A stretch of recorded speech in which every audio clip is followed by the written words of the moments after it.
All right, Shalom. It's your brother Malak coming back at you with this truth. First and foremost, I want to start off by saying Brakatah Yahweh, Brakatah Yahweh Shai, Brakatah Yahweh, Brakatah Yahweh Shai, Brakatah Yahweh, Brakatah Yahweh Shai, Call Haloyim, La'abanawa, Yahweh Bashim, Yahweh Shai, Bashim, Arakah Kodash, and double honors to the apostles and elders of great millstone who rule well. Peace and blessings and salutation to the whole for the elect, the Bayath, Dawadah, the house of David. Now I have this book here. I have a lot of interesting facts in this book that I have. It's called the Then and Now, Deluxe Then and Now Bible Maps, right? And it shows you with clear plastic overlays of modern day cities and countries, meaning going back into the ancient times and then putting today's cities where the ancient cities what they are today, all right? So, this is just an overlay of all of it. But I have this part right here, this part of the book that I'm in right here, which is talked about the four kingdoms. Right, this is just an interesting part that I want to show you. I got all other stuff I'm going to go into in this book as well, but this part I want to show you right here. Okay, this part right here says the kingdoms and King Nebuchadnezzar. Right now, when you go and read it, it says the king of the Babylonian Empire, Nebuchadnezzar, had a dream about a statue with four parts. It says the Most High revealed the dream, all right, in its meaning to the prophet Daniel. Daniel was a captive from Israel who served as an official in King Nebuchadnezzar's palace. It says the statue represented four kingdoms. The first is Babylonia. Each would eventually be replaced by an inferior kingdom. However, it says the fourth kingdom would be replaced by the eternal kingdom of the Most High. Daniel 2:5 and 45. All right, which you can when you go into it, you can read that. Okay. It says, matter of fact, I'll just read that real quick. I'll just go to that scripture. Okay, I'll pull it up in my other phone. 1 second, guys. Daniel 2:5 to 45. All right, and explains what that's talking about.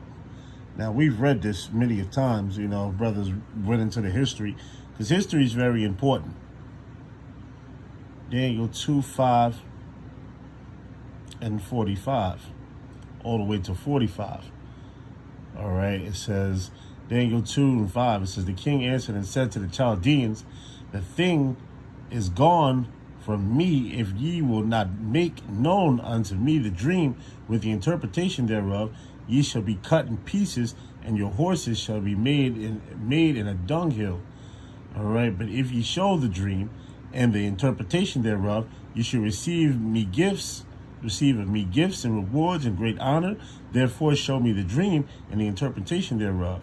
And they answered again and said, let the king tell his servants the dream, and we will show the interpretation of it. And the king answered and said, this is Nebuchadnezzar talking to his magiles, the soothsayers that's working for him, and all of these people that's working for him, right? Verse 9, it says, but if ye will not make known unto me the dream, there is but one decree for you, for ye have prepared lying and corrupt words to speak before me till the time be changed.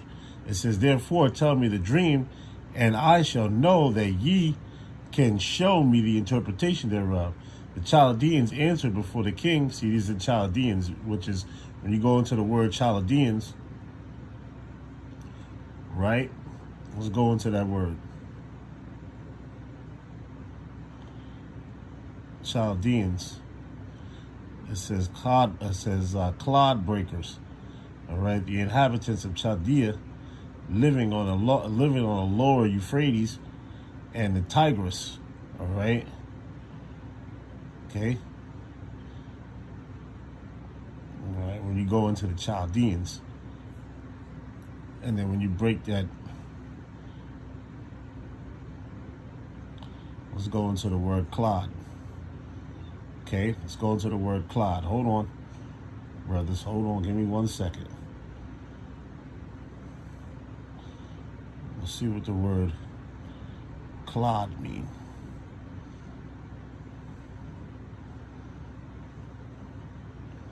Clod, a lump of earth or clay.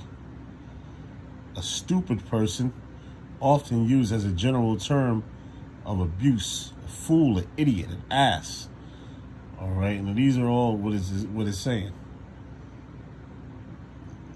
Okay, a lump of dirt or clay, informal, who is stupid and dull.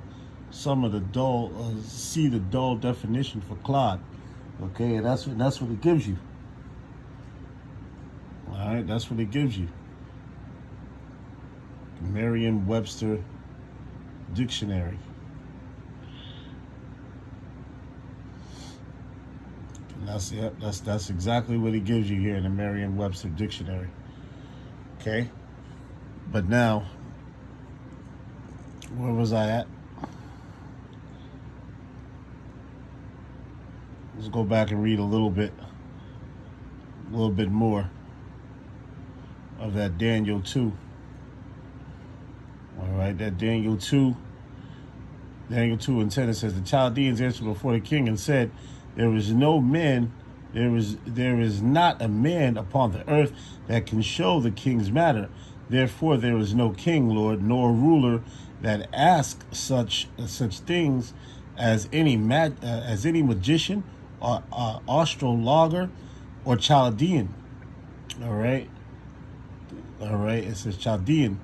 It says, and it is a rare thing that the king requireth, and there is none other that can show it before the king except the gods, whose dwelling is not with flesh. For this cause the king was angry and was furious and commanded to destroy all the wise men of Babylon. And the decree went forth that the wise men should be slain, and they sought Daniel and his fellows to be slain. All right, then Daniel answered the counsel in wisdom to Arach, the captain of the king's guard, which was gone forth to slay the wise men of Babylon. He answered and said to Arach, it says, the king's captain, why is this decree so harsh from the king? And Arach made the thing known to Daniel. Then Daniel went in and desired of the king that he would give time, and that he would show the king the interpretation. All right. So Daniel started breaking down the interpretation to him. And I'm going to keep reading. All right. So let's just keep reading. Where am I at? Verse 16. Verse 17. And Daniel went into the house and made the thing known unto Hanath and Meshach, all right, and Azarah, Mishael and Azarah, all right, his companions, all right. It says that they would desire mercies of the power of heaven concerning the secret. It says that Daniel and his fellows should not perish with the rest of the wise men of Babylon. Then was the secret revealed unto Daniel in a night vision. Then Daniel blessed the Most High of heaven. It says, Daniel answered and said, blessed be the name of the power forever and ever, for wisdom and might are his. And he changed the times and the seasons. He removed kings and setteth up kings, and giveth wisdom unto the wise, and knowledge to them that know understanding. He revealed the deep and secret things. He knoweth what is in the darkness, and the light dwelleth with him. I thank thee and praise thee.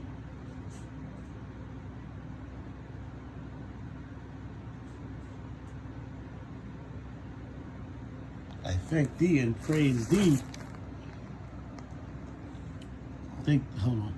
I thank thee and praise thee.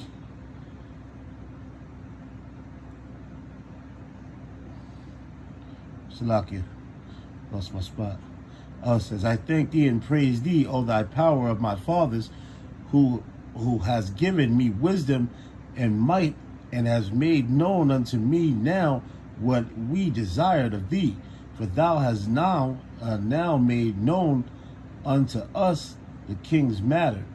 Therefore Daniel went in unto Arioch, whom the king had ordained to destroy the wise men of Babylon. And he went and said thus unto him, Destroy not the wise men of Babylon, bring me before the king, and I will show unto him the king's interpretation. It says, Then Arioch brought in Daniel before the king in haste, and said thus unto him, I have found a man of the captives of Judah that will make known unto the king the interpretation. All right. The king answered and said to Daniel, whose name was Belshazzar, all right, art thou able to make known unto me the dream which I have seen and the interpretation thereof? Daniel answered in the presence of the king and said, The secret which the king have demanded cannot the wise men, the astrologers, the magicians, the soothsayers show unto the king. But there is a power in heaven that revealeth secrets and maketh known to the king Nebuchadnezzar what shall be the latter days. Thy dream and thy visions of thy head upon thy bed are these. As the king, O king, thy thoughts came into the mind upon the bed, which should come to pass hereafter, and he revealeth secrets, maketh known to thee what shall come to pass. It says, But as for me, the secret is not revealed to me for any wisdom that I have more than any living, but for the sakes that they shall make known the interpretation of the king to the king, and that thou mightest know the thoughts of thy heart. Though, O king, sawest, and behold, a great image, the great image whose brightness was excellent, stood before thee, and the form thereof was terrible. It says the image's head was of fine gold, his breasts and his arms of silver, and his belly and his thighs of brass, his legs of iron, his feet part of iron and part clay. It says, Thou sawest till the stone was cut out without hands, which smote the image upon his feet that were of iron and clay, and brake them to pieces. Then was the iron and the clay and the brass and the silver and the gold broken in pieces together, and became like the chaff of the summer threshing floors. And the wind carried them away, that no place was found for them. And the stone that smote the image before the great mountain, and filled the whole earth. Okay, it says, This is the dream, and we will tell the interpretation thereof before the king. Thou, O king, art a king of kings, for the power of heaven have given thee a kingdom, power, and strength, and glory. And wheresoever the children of men dwell, the beasts of the field and the fowls of heaven have he given into thine hand, and have made thee ruler over them all. Thou art this head of gold. It says, And after thee shall arise another kingdom inferior to thee, and another third kingdom of brass, which shall bear rule over the earth.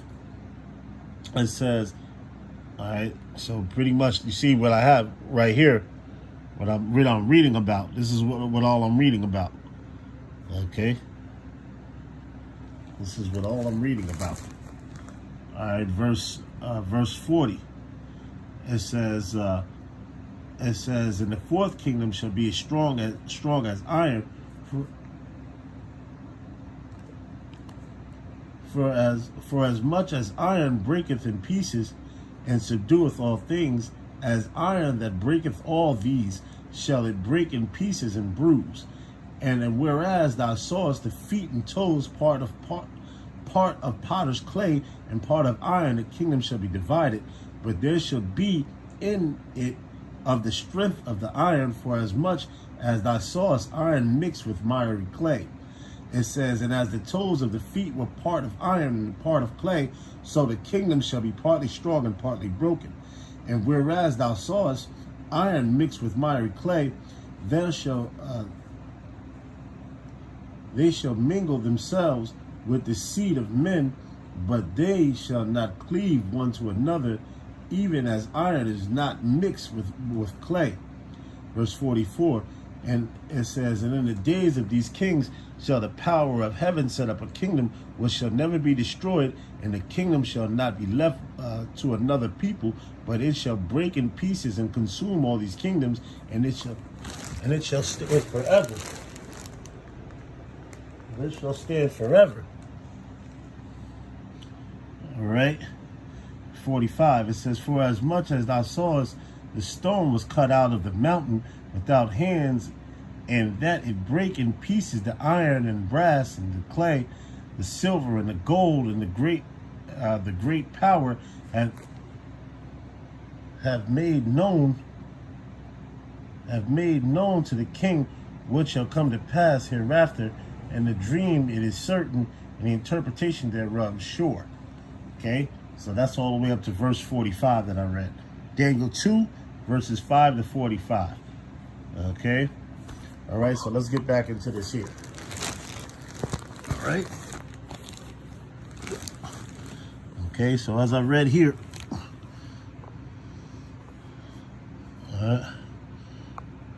now I read that.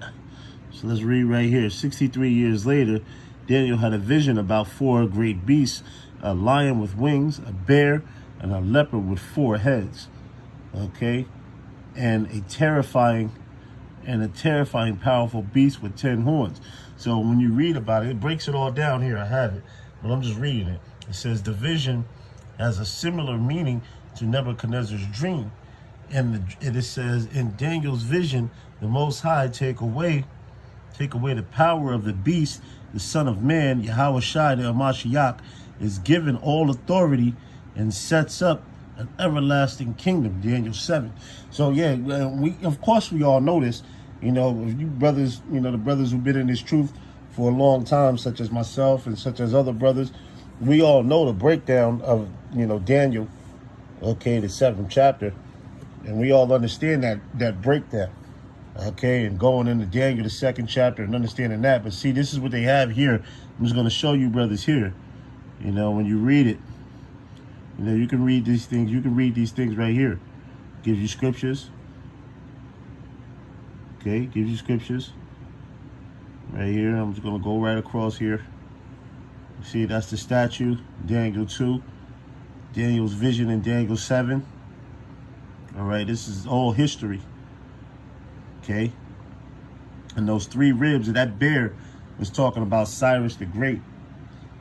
Okay, that bear is talking about Cyrus the Great. Modern day, if you fast forward to modern day, it'd be Russia. Okay, it'd be Russia. All right, and then you got all the kingdoms over here. And the bear took down, I think it was Libya, Egypt, and Babylon. All right, they took down Nebuchadnezzar, Cyrus the King, Cyrus the Great. Okay, and all of those kingdoms were upon that great kingdom, which was at that time was the Medo-Persian Empire. All right, but the Persians were over the Medes. Okay. See, you got all that history right there. And then basically the end of it is when he said he's going to smite that last kingdom that we living in right now is Rome.